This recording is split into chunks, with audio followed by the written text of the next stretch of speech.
শীতের সুন্দরবন, যেখানে বন্য জীবজন্তু এবং পশু পাখির দেখা মেলে অনেক বেশি। একদিক থেকে দেশের বিভিন্ন প্রান্ত থেকে পরিযায়ী পাখিদের ভিড়, অন্যদিকে ভাটার সময় জঙ্গলের সমস্ত জীবজন্তু বন্যপ্রাণী এই পাড়ের দিকে আসে রোদ পোয়াতে।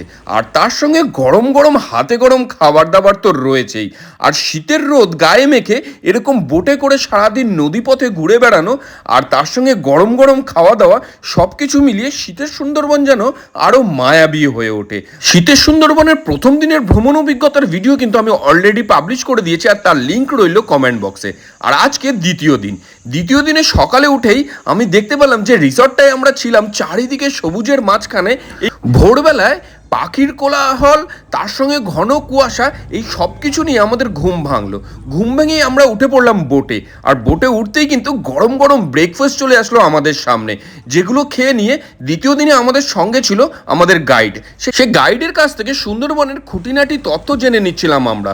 তার সঙ্গে নদীপথে এগিয়ে চলেছিল আমাদের বোট, আর তার সঙ্গে সঙ্গী ছিল শীতের রৌদ্র আর এই গরম গরম চা। সব কিছু মিলিয়ে সকালটা কিন্তু বেশ ভালোই কেটেছে। আর আমরা যখন বেরিয়েছিলাম তখন কিন্তু ভাটা ছিল।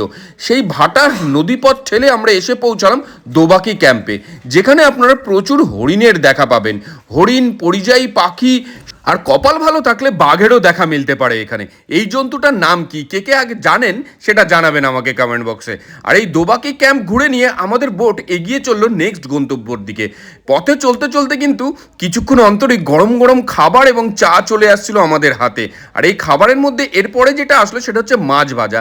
এইটা কি মাছ, কে কে মাছ চেনেন সেটা জানাবেন আমাকে কমেন্ট বক্সে। আর এই সময় কিন্তু এই দ্বিতীয় দিনেই দেখা মেলে প্রচুর বন্য জীবজন্তুর। সেখানে হরিণ থেকে আরম্ভ করে এত বড় কুমির, বানর, বিভিন্ন কিছু। আর সেই সমস্ত দেখতে দেখতেই বেলা গড়িয়ে এলো। বেলায় দুপুরে আমরা পেয়ে গেলাম গরম গরম ভাত। আর এই খাবারগুলো কিন্তু আমাদের পরিবেশন করা হয়েছিল মাটির পাত্রে, মাটির থালার ওপরে কলাপাতা পেতে এবং মাটির বাটিতে সমস্ত খাবার দাবার, পুরোদস্তু বাঙালিয়ানা যাকে বলে। আর এরপরে যেটা খেলাম গরম গরম ভাতের সঙ্গে শুক্তো, যে শুক্তোতে কিন্তু বড়ি, কাঁচকলা, ডাঁটা সমস্ত কিছুই ভালো পরিমাণে ছিল। শুক্তো কে কে ভালো খান সেটা জানাবেন আমাকে কমেন্ট বক্সে। আর শুক্তোর পরে আমরা যেটা খেলাম সেটা হচ্ছে ডাল। আর ডালের সঙ্গে কিন্তু এখানে ছিল দু রকমের ভাজা, একটা হচ্ছে বকফুল ভাজা আর দ্বিতীয়টা হচ্ছে পোস্তর বড়া। বকফুল ভাজা না পোস্তর বড়া, এই দুটোর মধ্যে আপনার কোনটা প্রিয় সেটা জানাবেন আমাকে কমেন্ট বক্সে। আর আমি যে কোনটা ছেড়ে কোনটা খাই, এটা একটা বিশাল বড় ধর্ম সংকট। আর এটা খেয়ে নিয়ে নেক্সট যেটা আমাদের জন্য ছিল সেটা হচ্ছে মাছের কালিয়া। মাছের কালিয়াটা হয়েছিল দেখেছেন, একদম বিয়েবাড়ির মতন ঘন লাল লাল মাছের কালিয়া।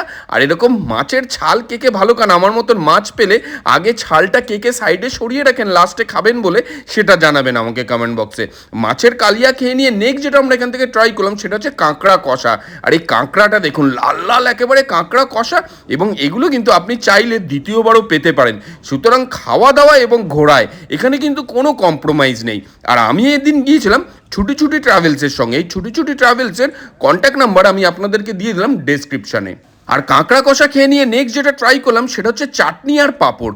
চাটনিটা একদম খেজুর, আমসত্র, কাজু, কিশমিশ দিয়ে হয়েছিল। আর খেয়ে উঠেই দেখলাম হরিণরাও পরিবার নিয়ে আমার মতন খেতে বেরিয়েছে। আর তার সঙ্গে শুধু আমরাই নয়, নদীতে রয়েছে কিন্তু এরকম আরও বোট। সেসব দেখতে দেখতেই বেলা গড়িয়ে এলো। সন্ধেবেলা আমরা পেলাম গরম গরম ডিবেট ডেভিল। তারপরে হোটেলে ঢুকে একটু রেস্ট নিয়ে শুরু হলো আমাদের বোনফায়ার ছিল, এবং তার সঙ্গে ছিল বারবিকিউ। এরকম সন্ধেবেলা সবাই মিলে মজা করে, গান বাজনা করে, হই হুল্লোড় করে কাটলো। আর রাত্রে আমাদের জন্য খাওয়ার বন্দোবস্ত ছিল ফ্রাইড রাইস এবং তার সঙ্গে চিলি চিকেন। গরম গরম এরকম হাতে গরম খাবার খেয়ে নিয়ে দিলাম একটা লম্বা ঘুম। সকাল হতে না হতেই কুয়াশার চাদরে ঢাকা দেখলাম সারা দিক। আমরা এসে পৌঁছলাম বোটে। আর তৃতীয় দিনে কিন্তু আমাদের মেন অ্যাডভেঞ্চার ছিল সেটা হচ্ছে মাড ওয়াক। আমরা এই বড় বোট থেকে এসে পৌঁছালাম এরকম ছোট ছোট ডিঙি নৌকায়। আর এই ডিঙি নৌকায় করে কিন্তু আমরা ঢুকবো পাখির জঙ্গলে। আপনি চাইলে এই ডিঙি নৌকাতেও এরকম ব্রেকফাস্ট করে নিতে পারেন, আর চাইলে কিন্তু বড় বোটেও করতে পারেন। আমি ডিঙি নৌকাতেই ব্রেকফাস্টটা সারলাম, যেখানে ছিল গরম গরম আলুর পরোটা, আলুর তরকারি এবং ডিমের অমলেট। এরকম ডিঙি নৌকায় করে যাওয়া, চারিদিকে জঙ্গল, ছোট নদী, নদী এবং পাখির জঙ্গল মানে বুঝতেই পাচ্ছেন চারিদিকে রয়েছে পাখির কলরব। আর তার মধ্যে এই গরম গরম হাতে গরম খাবার দাবার ভ্রমণের মজাটা যেন আরও কয়েক গুণ বাড়িয়ে দিচ্ছিল। আমাদের বোটের সাথীরা কিন্তু সকলে মিলে ছবি, সেলফি, বিভিন্ন রকম ছবি তোলায় ব্যস্ত ছিল। আর তার মধ্যে আমাদের নৌকা ঢুকতে আরম্ভ করেছে পাখিরালয়ের জঙ্গলের মধ্যে, যেখানে গাছ এসে পড়ছে এই বোটের ওপরে। কখনো শুয়ে কখনো বসে আমাদেরকে অতিক্রম করতে হচ্ছে এই পথ। তারপরে আমি একদম জামা প্যান্ট খুলে রেডি হয়ে বললাম জঙ্গলে নামবো বলে।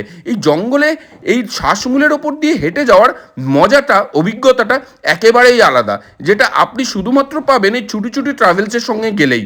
এই শ্বাসমূলের ওপর দিয়ে হেঁটে ঘুরে বেড়ালাম অনেকক্ষণ ধরেই। আমাদের সঙ্গে অনেকেই এই মার্ড ওয়াকে জয়েন করলো, আবার আমাদের টিমের অনেকেই আসতে চাইলো না।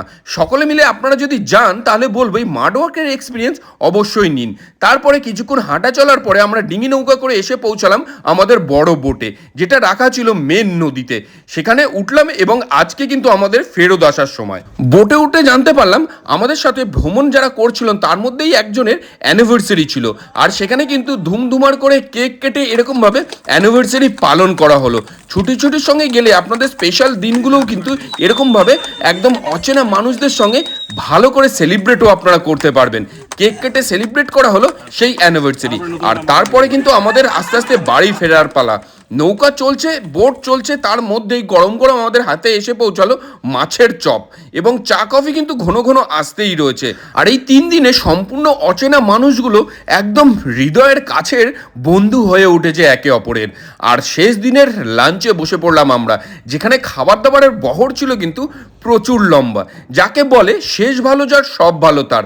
আর শেষের খাওয়া দাওয়াটা কিন্তু একদম জমিয়ে হলো, যেখানে আমাদের জন্য ছিল চিকেন বিরিয়ানি, চিকেন চাপ, তার মধ্যে ছিল এগ কারি, রায়তা, স্যালাড এবং মশালা কোল্ড ড্রিঙ্কস। আর এই বিরিয়ানিটা দেখতে পাচ্ছেন একদম লম্বা লম্বা চালের ঝুড়ো ঝুড়ো কিন্তু বিরিয়ানি, আলুটা একেবারে কাদা কাদা, আলতো করে চাপ দিতেই ভেঙে বেরিয়ে গেল।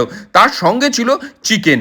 এই সমস্ত খাবার দাবার দিয়ে আমাদের কিন্তু তৃতীয় দিনের লাঞ্চটা শেষ হতে চলেছে। আর এই ছুটি ছুটির সঙ্গে গেলে এদের প্যাকেজ শুরু হচ্ছে কিন্তু 3,500 টাকা থেকে, এবং এদের 6-7 হাজার টাকা, 8 হাজার টাকাও পর্যন্ত বিভিন্ন রকমের প্যাকেজ রয়েছে। আর এই প্যাকেজটা ডিপেন্ড করে এদের কোন রুমে আপনি থাকছেন সেটার উপরে। খাবার দাবার তো সকলের জন্যই সেম, ঘোরাফেরাও সকলের জন্যই সেম। আর এই টাকাটা কিন্তু এদের কলকাতা টু কলকাতা, অর্থাৎ কলকাতা থেকে আপনাদেরকে নিয়ে যাবে এবং কলকাতায় এসে ফেরত দেবে।